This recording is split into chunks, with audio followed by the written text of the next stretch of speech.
Yeah, and speaking of that, Shane, so let's just get right into it. The fans that are most excited, them Georgia Bulldogs, Shane, because once again, dominant. They've locked up the SEC East. They're the first team that has officially punched their ticket to Atlanta, and they did it by beating the Florida Gators 34-7. The score obviously lopsided, but for largely most of the first half, it looked like the Florida Gators were going to give them a game here. But just that meltdown, the final 2:16, the score was 3-0. Georgia was up, a couple Florida turnovers, and then all of a sudden, Shane, I believe it was 24-0 heading into halftime. And 7 points may be too much to spot the Georgia Bulldogs, but 24, man, there was no hope for the Gators after that. It was basically a meltdown, and the Gators got what they wanted. They wanted Anthony Richardson in the lineup. He started the game.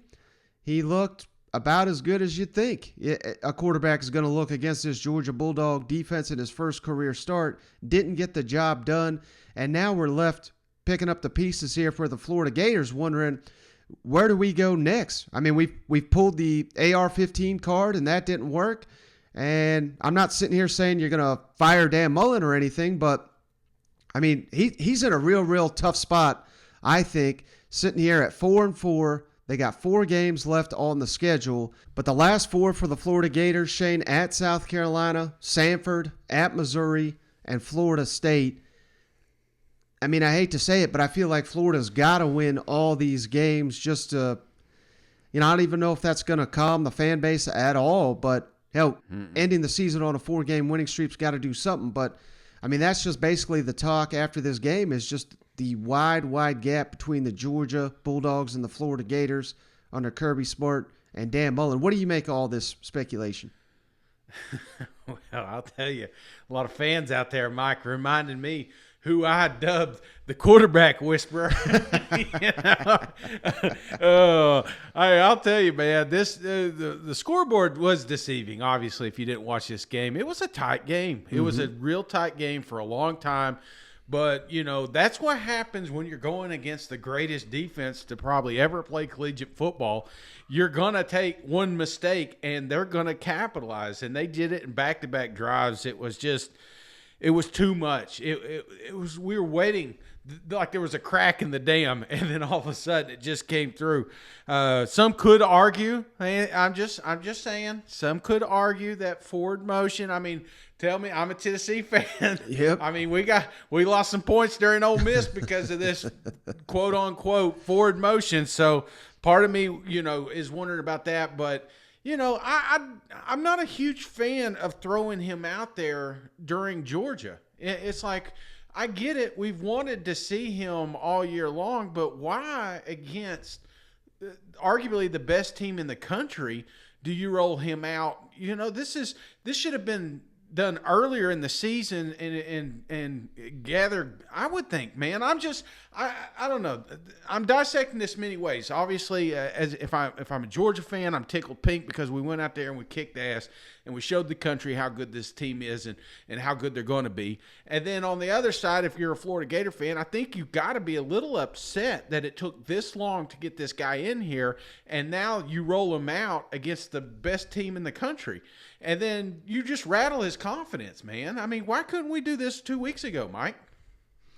I think that's the question that Dan Mullen is, yet to answer, but one that I think he has to, because now where does he turn? I mean, does he go back with them? Does he go back to Emory Jones? Yeah. I mean, I don't know. This is a tough spot.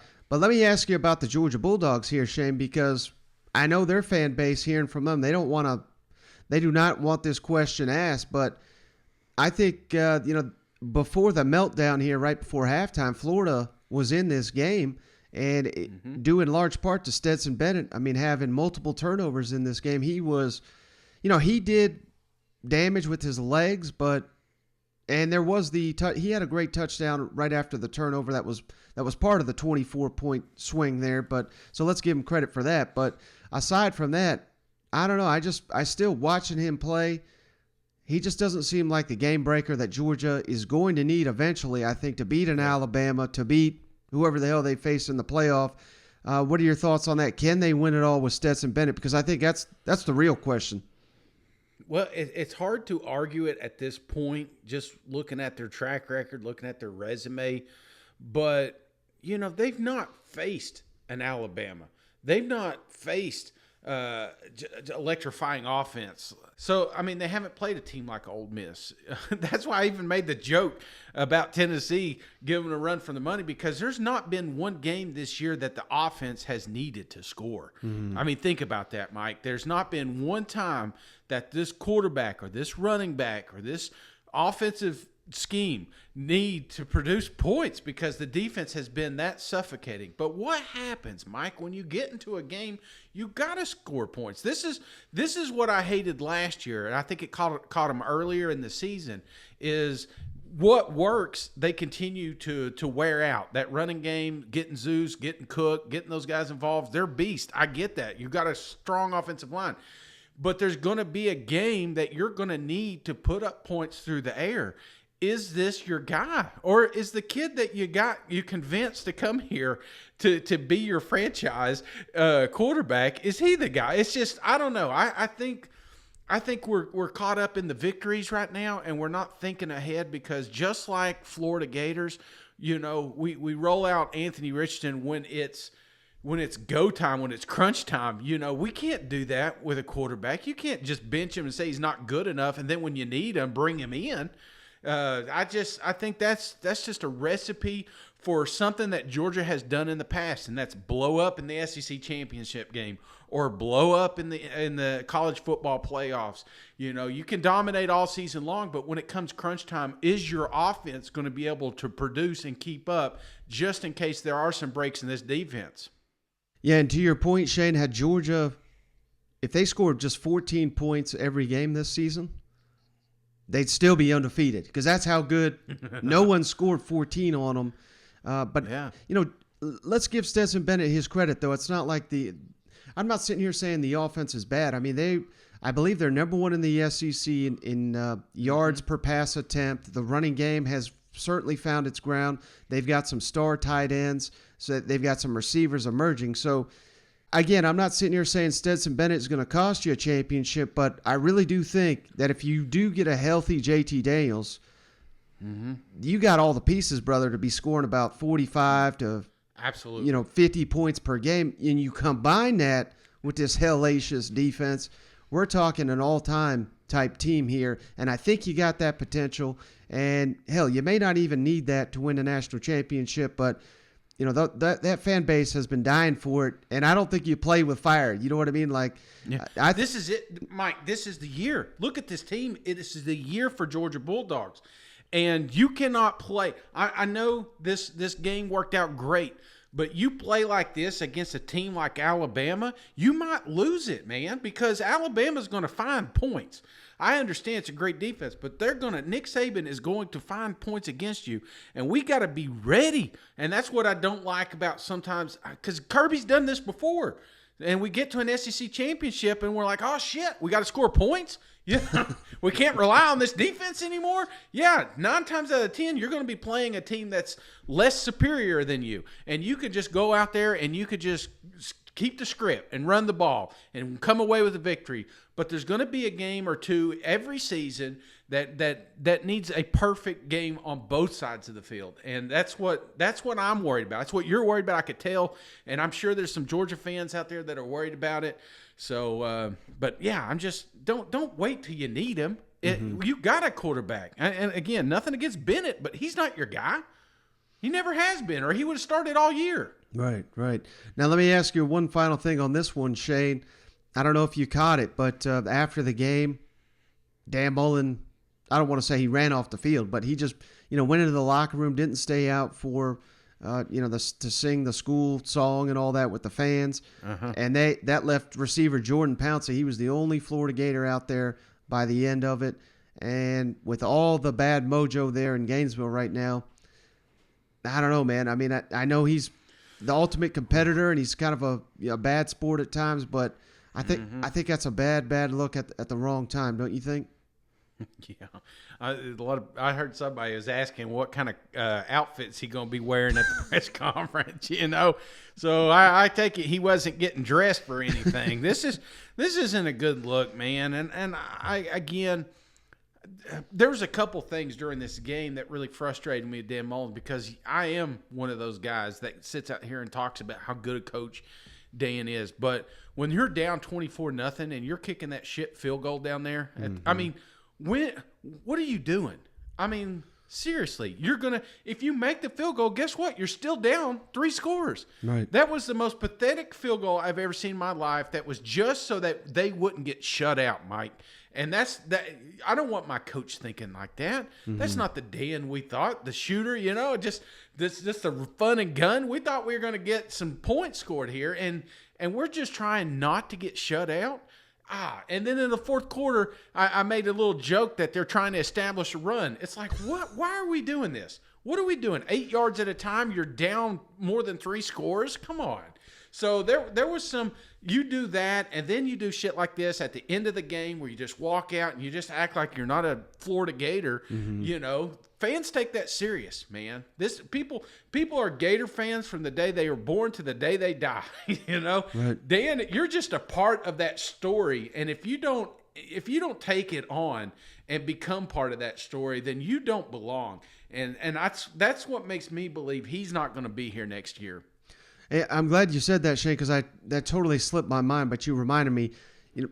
That's just kind of the sad state of the rivalry and that game in particular, because in the fourth quarter, I mean, it was just, tweet after tweet, and the announcers mentioning it about this Florida scoring streak, and we got to keep this alive. And it was like a game within the game of just, at no point was anyone like, can Florida come back? Can they make us competitive? It was just like, can they get on the board? This is, since 1980, whatever, they've scored in every game. And Kirby's over here yanking dudes off the field because they gave up a 10-yard completion because, by God, he wanted to be the one that snapped that streak. But that is a difference right now, Shane, where one team is just grasping at trying to keep this.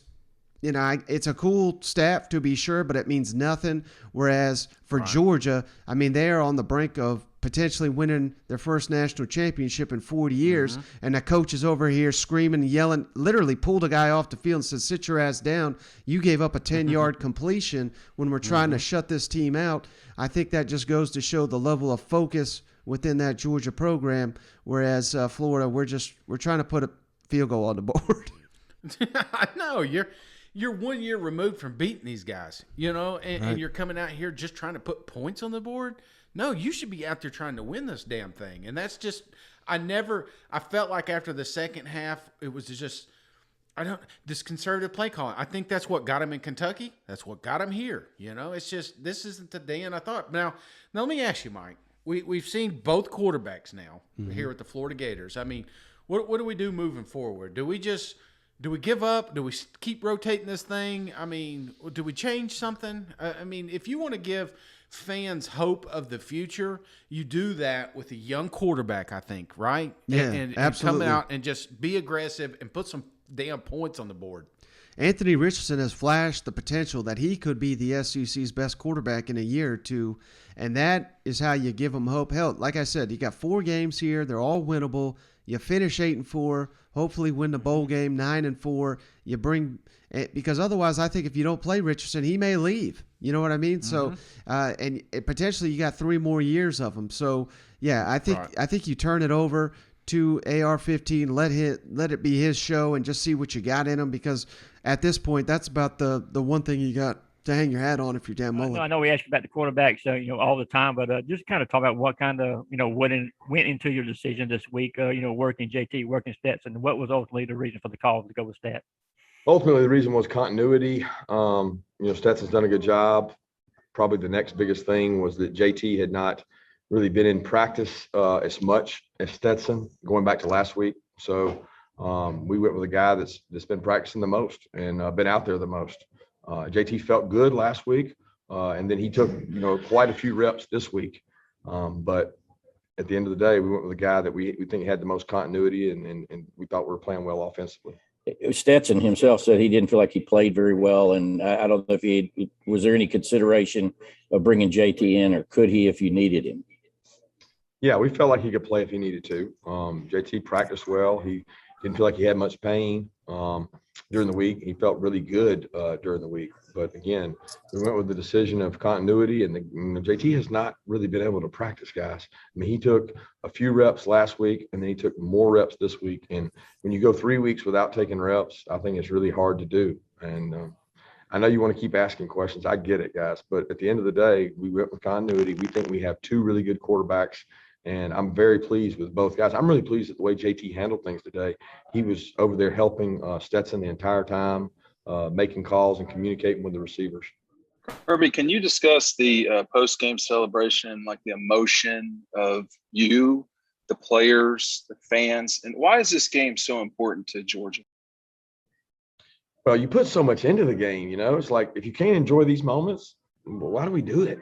If I can't embrace my family and hug them and love it and see the fans that stuck around for it, that's what it's all about to me. I mean, like I had a coach a long time ago tell me, if you can't enjoy those moments, then why are you in the business? And the players, they work hard, guys. They practice so many times a week for this one game.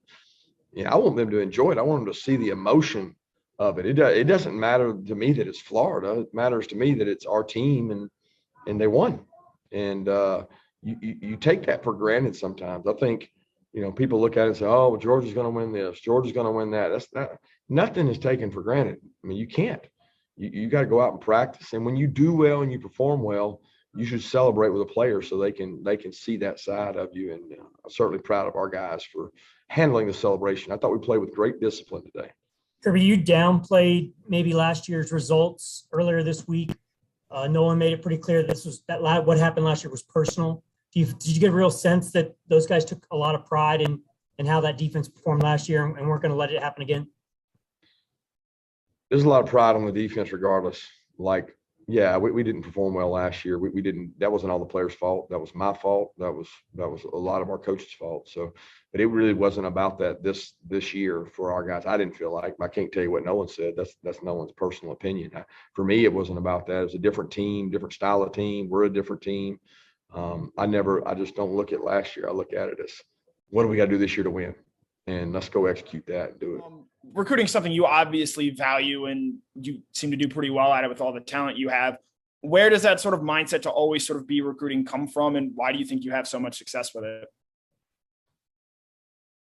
Well, you have to. I mean, guys, if you don't recruit, there's no coach out there that can out-coach recruiting. Okay? I don't care who you are. The best coach to ever play the game better be a good recruiter, because no coaching is going to out-coach players. I mean, anybody will tell you our defense is good because they got good players. So spending time on the phone, spending time with people at your house, spending time with people when they come to your campus. I'm not with my family when I'm doing that. My family sacrifices so that I can go and spend time with other people's families so that we have good players. So, that's 25% evaluation. That's 50% recruiting, and another 25% is going to be coaching. But if you don't recruit, guys, you got no chance. Just go look. Look at the best teams out there. They got good football players. And that's the reason I believe in recruiting. And I believe you better always be recruiting. Always be recruiting. Because if you're not, somebody else is. We're not where we want to be. Obviously, I'm not. I'm certainly not where we want to be through at this point of the season. Our players certainly are not where we want to be at this point of the season. And it's a mindset right now that we gotta go change, and we gotta fix. And football's a great team sport, the ultimate team sport. And as the head coach, the mindset of the team falls on me. And where we're at, the attitude, the approach, and everything we take falls on me. And obviously, I know 2/3 of the way through the season right now.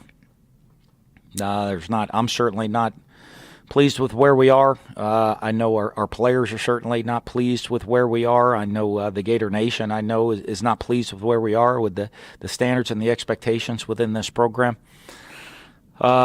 But in this final third of the season, that's on me to get this fixed. And the approach that I take and the mindset that we play with,